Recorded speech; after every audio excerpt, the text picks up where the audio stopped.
Get up, the sun is rising. That's what my grandfather would always tell me in the mornings. Your day is going to begin.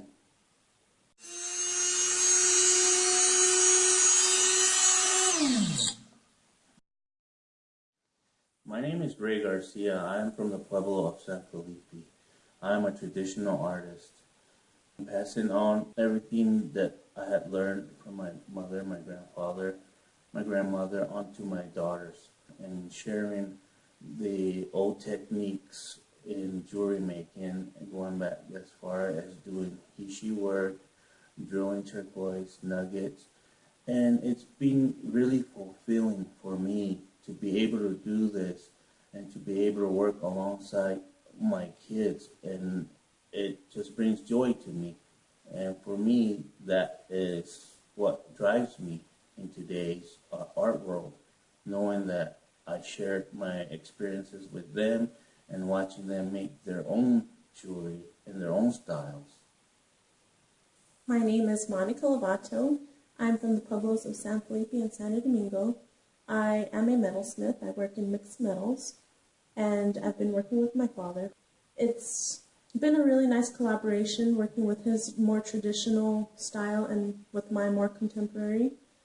A lot of it has to do with the family values.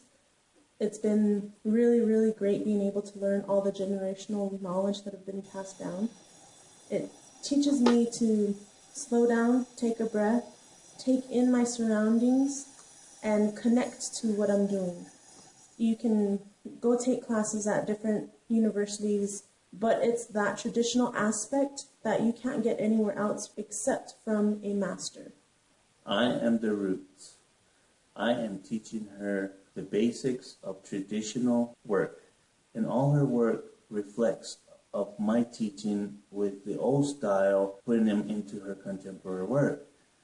Working with her, all my knowledge that I have learned along from my grandmother, grandfather, my parents, we are the base of that root, and she's the tree, and every day she is just growing and growing, and just to see her work and to see actually some of the pieces she makes has a little flair of my grandfather's, my grandmother's designs, my mother, my father, and it's all coming together. That is what makes it exciting for me. Working with my father has been a really great experience.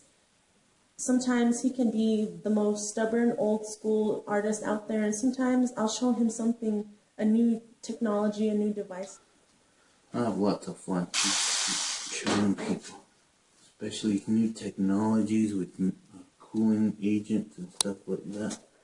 Which one did I say I was going to do? It's like a light bulb goes off, and he'll be like, "Oh, you did that so quickly. How'd you do that?" And I go through the process of showing him how I did something new. It's really nice being able to take that traditional knowledge, something he knows works, and show him a new way to do it, something that's faster, quicker, easier. And it just means that you have more time to do a different technique with the same piece. So it helps us to take that to the customer so they're getting a more elaborate piece without it costing more. One of the things that my father really tells me, an artist is only limited by his tools, and his tools are up here. One of the great things working with my dad, and it's something that's kind of magical in a sense, is that when we wake up in the morning and he tells me it's time to go work, and we go into the studio, he sits down and he connects to his surroundings. Sometimes it's as simple as sitting there and absorbing a little sunlight while he's at his workbench. It's pretty much just a good morning salutation to everything in the surroundings, and then he starts designing a piece.